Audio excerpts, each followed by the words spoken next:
Semenjak Nabi sampaikan tentang fadilah mati syahid dan dia juga akan syahid karena dia hadir di gunung waktu itu, waktu Nabi sebutkan, semenjak waktu itu tidak pernah dia ketinggalan peperangan Nabi SAW. Dan kalau perang selalu di depan. Pekerjaannya kalau sudah jihad selalu paling pertama menyerang musuh. Walaupun musuh-musuh teman-teman yang lain masih pada di belakang, mereka lebih cepat memicu kudanya dan selalu di depan untuk mendobrak agar pasukan mujahidin bisa masuk. Ini ciri khas yang luar biasa dari pribadi-pribadi yang pemberani seperti ini, karena dia sangat yakin dengan janji Nabi SAW akan mati syahid, jadi sengaja dicari gitu. Belajar sunnah jadi mudah. Talha bin Ubaidillah, seorang sahabat yang mulia, yang Nabi SAW berikan julukan, siapa yang mau melihat orang mati syahid tapi masih hidup dan berjalan di muka bumi, inilah orangnya. Ditunjuk Talha bin Ubaidillah. Itu kurang lebih simbol dari Nabi SAW. Nanti kan panjang lebar kita jelaskan tentang kisahnya. Awal kisahnya Talha masuk Islam ini jadi dia ini sebenarnya Talha terkenal ya, ada tiga orang sahabat ini yang sepadan, umurnya hampir sama, postur tubuhnya hampir sama, paras wajahnya juga mendekati, kedudukan sosial mereka ya, kedudukan di masyarakat hampir sama. Dan tiga orang sahabat ini subhanallah tiga-tiganya jadi masuk surga. Talha bin Ubaidillah, Zubair bin Awam, dan Sa'ad bin Abi Waqqas. Tiga orang ini sama-sama. Pada saat Nabi SAW diutus menjadi Nabi, umur mereka waktu itu masih 15 dan 16 tahun. 15 dan 16 tahun. Talha bin Ubaidillah radhiyallahu anhu, beliau waktu mulai meranjak umur 15 tahun, beliau sudah mulai ikut dengan kafilah-kafilah dagang. Dan kebetulan memang ayahnya meninggalkan harta yang cukup, ibunya juga termasuk orang yang kaya raya pada saat itu tapi tidak menikah lagi. Dan Talha ini akhirnya menggunakan harta ibunya untuk berdagang. Tepatnya di umur 16 tahun, 1 tahun setelah dia mulai berdagang, dia kemudian tiba di negeri Syam. Ini sebab dia masuk Islam ya. Dia tiba di negeri Syam, kemudian pas baru masuk negeri Syam ada satu pendeta Nasrani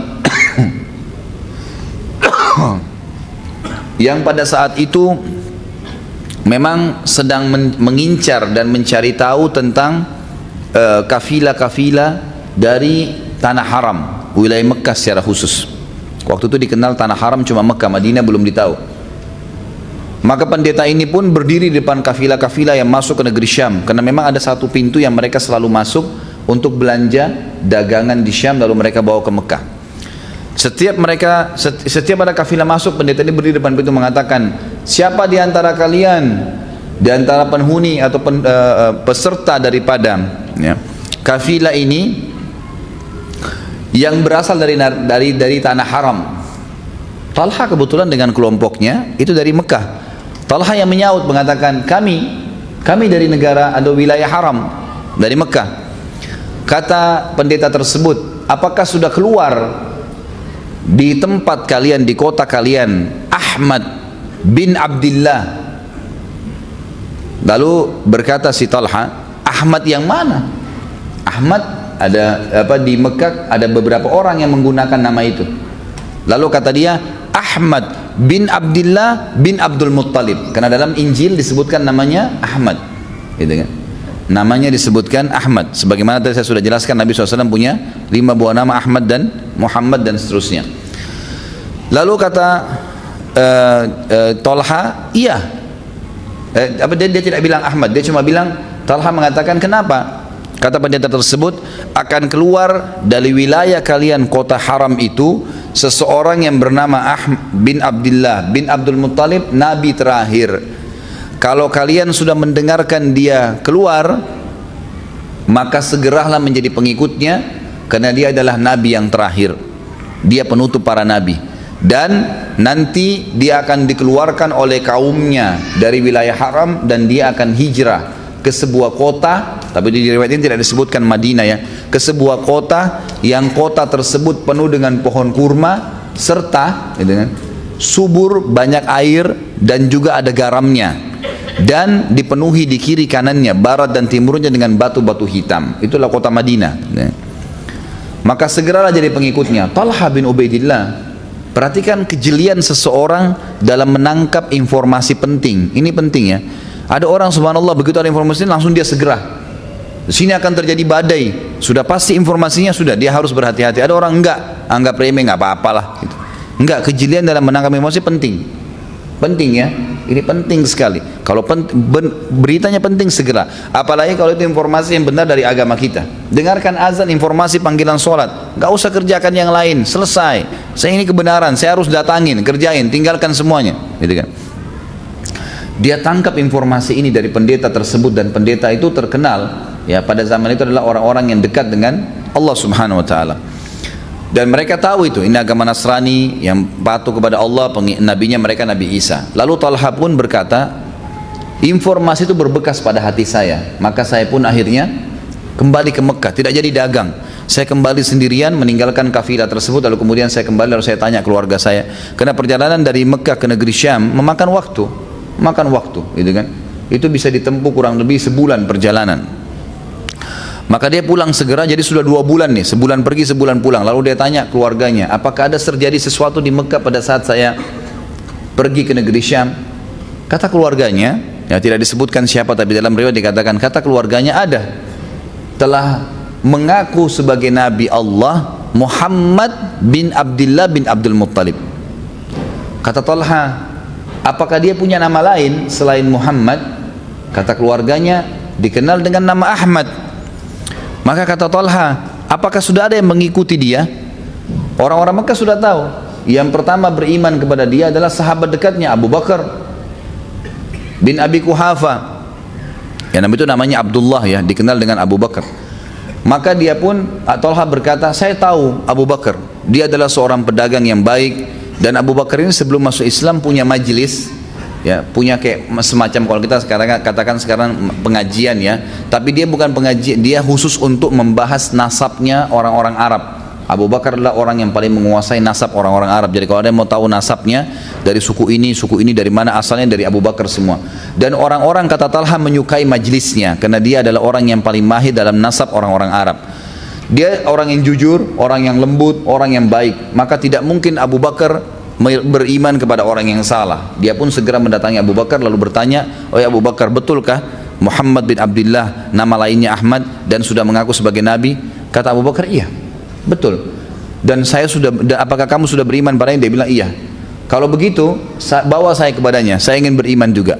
Lalu dibawalah Talha bin Ubaidillah oleh Abu Bakar menuju ke ke Nabi SAW, lalu langsung mengucapkan syahadat, kemudian menceritakan tentang berita dari pendeta yang ada dari negeri Syam, dan Nabi SAW membenarkan berita tersebut.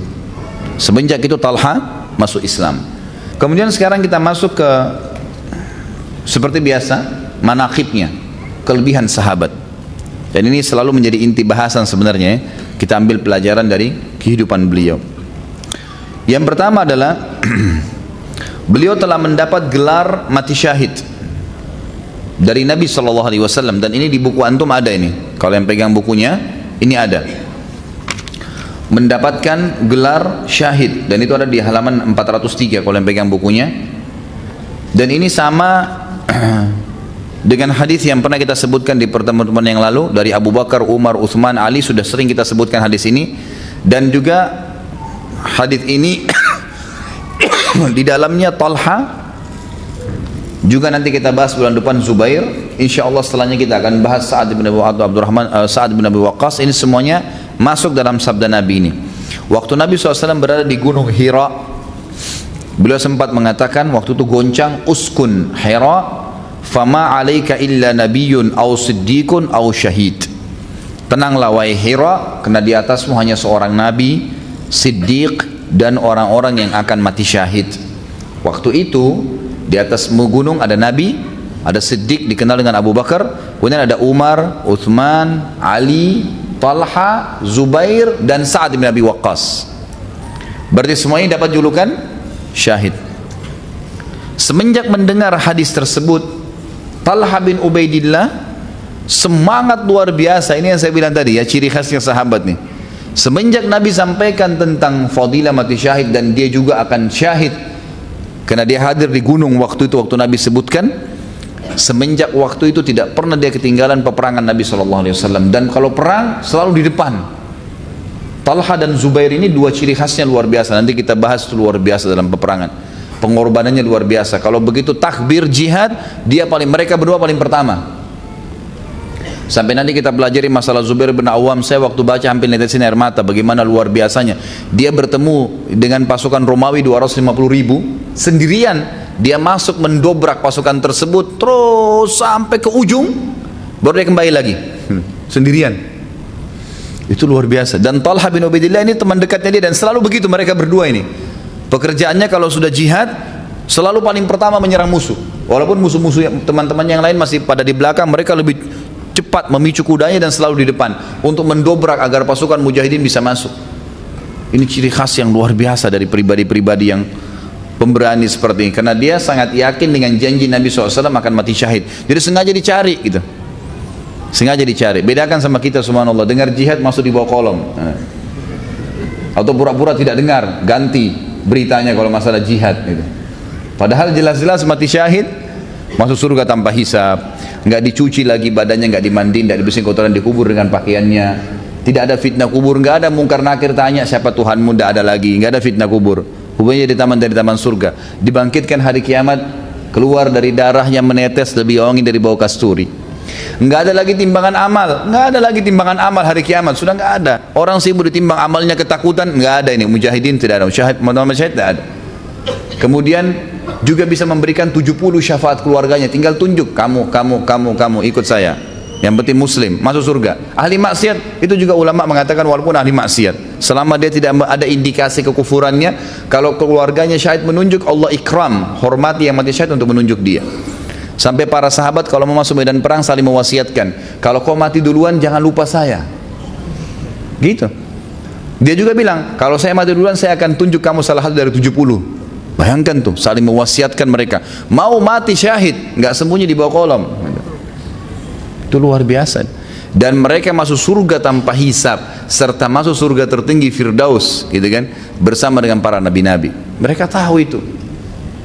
Maka Talha radhiyallahu anhu ciri khasnya mencari syahada itu, cari itu. Kemudian ini julukan yang pertama ya, dia mendapatkan syahid. Ini manaqib, artinya kelebihan yang Allah SWT berikan kepada beliau. Kemudian yang kedua adalah Talha memiliki ada 3 julukan. Burung elang di Uhud, disilakan burung elang. Burung elang ini sampai sekarang ya, memang punya ciri khas sendiri. Kalau teman-teman belum tahu, di Timur Tengah itu, di daerah padang pasir, yang paling gemar dipelihara adalah burung elang, gitu. Karena burung elang ini punya tatapan mata yang tajam, dan ternyata dia sangat patuh kepada orang yang memberinya makan. Ciri khas burung elang begitu, gitu kan. Ini diberikan kepada Talha. Jadi ada 3 kelebihan sekaligus, tapi ini semua bersatu. Saya akan sebutkan kisahnya di perang Uhud. Burung elang di Uhud. Kemudian juga perkataan Nabi SAW untuk Talha, kamu adalah Talha al-khair, Talha yang paling baik di antara semua sahabatku. Kemudian juga yang ketiga adalah julukan Nabi SAW kepada yang mengatakan, siapa yang ingin melihat syahid yang kita pasang dalam flyer-flyer kita itu, siapa yang ingin melihat orang yang mati syahid tapi masih hidup, ini orangnya, Talha bin Ubaidillah, ditunjuk. 3 julukan ini, 3 kelebihan ini semuanya didapatkan dari Uhud. Dari Uhud. Saya akan nanti sampaikan ceritanya ya. Kita pending dulu ceritanya karena itu nanti akan masuk dalam inti-inti bahasannya. Kelebihan yang keempat, manaqib yang keempat adalah beliau salah satu dari 10 sahabat yang jamin masuk surga. Dan ini sudah kita tahu hadisnya dari Abu Bakar, Umar, Utsman, Ali. Sudah saya sampaikan hadisnya masyhur pada saat Nabi SAW menunjuk Abu Bakar di surga, Umar di surga, Utsman di surga, Ali di surga, Talha. Memang Talha ini datang setelah Ali penyebutannya. Talha bin Ubaidillah di surga, kemudian Zubair bin Awam di surga, Abdurrahman bin Auf di surga, Sa'ad bin Wahab di surga, Sa'ad bin Abi Waqqas di surga, dan juga Zaid bin Sa'ad bin Zaid juga di surga. Sa'id bin Zaid, maaf, di surga. Jadi itu memang kelebihan beliau yang kelima. Kemudian kelebihan beliau yang keenam adalah 10 orang yang pertama masuk Islam, awal-awal masuk Islam. Kemudian kelebihan yang keenam, kelima, keenam, ketujuh berarti ya, dia salah satu dari 6 orang yang ditunjuk oleh Umar, dikenal dengan ahli syura.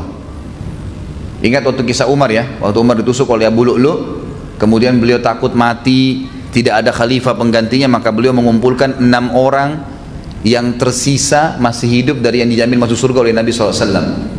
Talha bin Ubaidillah, Zubair bin Awam, Sa'ad bin Abi Waqqas, Abdurrahman bin Auf, dan Sa'id bin Zaid. Jadi ini dikumpulkan oleh Umar bin Khattab dan dimasukkan dalam ahli syura yang harusnya ditunjuk menjadi kandidat khalifah pada saat itu. Yang kedelapan adalah beliau termasuk ahli Badar. Termasuk ahli Badar. Tentu ahli Badar artinya hadir di perang Badar ya.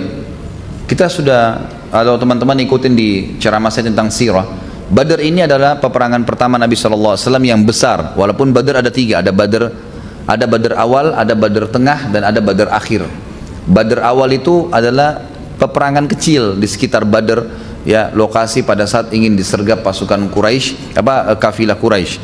Kemudian ada Badar besar yang peperangan masyhur 314 lawan 1000 orang. Kemudian ada Badar terakhir. Badar terakhir ini nanti akan ada itu ada bahasan di sirah sebenarnya ya. Nanti akan insya Allah diupload juga tentang Nabi SAW sempat ditantang oleh Quraisy, oleh Abu Sufyan untuk bertemu lagi di Badar. Lalu Nabi SAW mendapati janji, tapi orang-orang Quraisy ketakutan pada saat itu, dan Nabi SAW membawa 3.000 pasukan sahabat, sementara Abu Sufyan mengumpulkan 5.000 pasukan, tapi orang-orang Quraisy akhirnya tidak berani datang karena mengetahui Nabi SAW sudah menunggu mereka di Badar, dikenal dengan Badar terakhir. Tapi ringkas cerita, Badar puncaknya adalah Badar tengah tadi, Badar yang dihadiri oleh Nabi SAW dan dari peperangan, gitu kan. Allah Subhanahu Wa Taala menyebutkan khusus untuk ahli Badar yang hadir di Badar ini. Dalam Al-Quran, A'udzubillahi minasyaitonir rajim, i'malu ma syi'tum qad ghafarallahu lakum. Berbuatlah semau kalian, Allah sudah ampuni dosa-dosa kalian. Khusus yang hadir di Badar, setelah Badar pun kalau ada di antara mereka buat maksiat, tetap sudah Allah ampuni. Khusus yang hadir di Badar. Ini fadilah khusus orang Badar.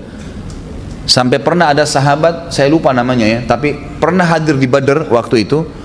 Subhanallah, dengan berjalannya waktu di zaman Umar bin Khattab masih hidup dia, sempat lemah imannya minum khamar. Pada saat dia mabuk, orang-orang di sekitar wilayah yang dia mabuk di wilayah Irak berkata kepada Umar, ya Amir Mu'minin, si fulan mabuk nih. Kata Umar, lepaskan, jangan dicambuk, karena dia adalah ahli Badr. Jadi seperti itu kurang lebih gambaran tentang ahli Badr ini. Nah, ada 6 orang sahabat teman-teman sekalian yang tidak sempat hadir di kancah peperangan Badar, tapi Nabi SAW hitung mereka masuk di ahli Badar. Di antaranya Talha bin Ubaidillah. Talha ini tidak sempat hadir di perang Badar karena waktu itu Nabi SAW mengutus dia untuk memata-matai kekuatan Quraisy, gitu kan. Dia pergi ke titik-titik tertentu ke arah negeri Syam untuk memata-matai pasukan Quraisy sehingga terjadi peperangan Badar, dan dia tidak sempat hadir. Jadi bukan dia tidak mau. Ada 6 orang sahabat Nabi ya, yang pada saat itu ada 5 orang berjalan, 4 orang, 5 dengan Talha memata-matai yang diutus oleh Nabi SAW tadi. Mereka adalah Talha bin Ubaidillah tentunya yang kita sedang bahas. Kemudian Abu Lubabah termasuk yang diutus oleh Nabi SAW menjadi mata-mata bersama Talha. Asim bin Adi juga sama, sahabat Nabi yang mulia diutus untuk jadi mata-mata. Harith Ibn Hatib ya, ini juga termasuk sahabat Nabi. Kemudian Harith bin Zimmah, ini sebenarnya ada riwayat mengatakan Harith bin Shimmah ya. Kemudian Khalwat bin Jubair. Ini 5 orang sahabat yang memang tersebutkan nama mereka termasuk di ahli Badr. Bahkan waktu Nabi SAW pulang dari Badr, Nabi SAW memberikan kepada mereka ghanimah Badr, karena dianggap mereka hadir pada saat itu walaupun tidak ikut perang karena mereka ada udurnya, lagi diutus oleh Nabi SAW. Talha bin Ubaidillah, Abu Lubabah, Asim bin Adi, Harith bin Hatib, Harith bin Shimmah, atau tadi saya katakan Simmah bisa, atau Khalwat bin Jubair. Kemudian yang keenam adalah Uthman bin Affan. Uthman bin Affan sudah kita jelaskan kisahnya kenapa tidak hadir di Badr pada pertemuan kita yang lalu, karena istrinya Ummu Kalthum sedang sakit keras, gitu kan, sakit keras. Kemudian Ruqayyah sakit keras, lalu Nabi SAW menyuruh menemani istrinya, gitu kan. Lalu Nabi SAW memberikan, atau karena perintah Nabi dia jalankan, maka Nabi memberikan dia kehadiran, dianggap hadir di Badr pada saat itu. Tapi inti bahasan adalah Talha termasuk dari ahli Badr.